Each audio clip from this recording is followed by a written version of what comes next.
So over here you can see that I have this particular video, and right now nothing is set. No adjustment has been made to this particular video.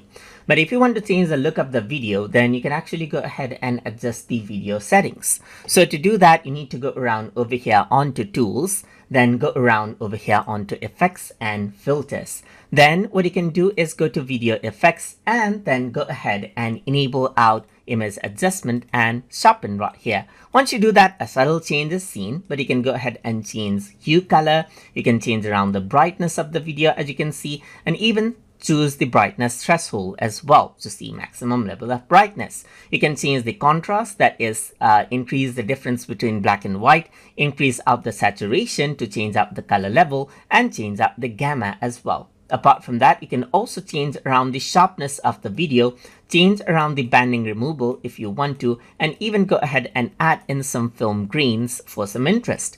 And this is how you can overall change the outlook, as you can see right here. So if I were to remove everything, this is what you have. And if I were to enable this, this is what you have, as you can see right here.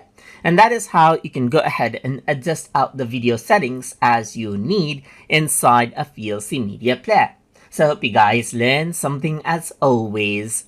And as always, please like, comment, share, and subscribe.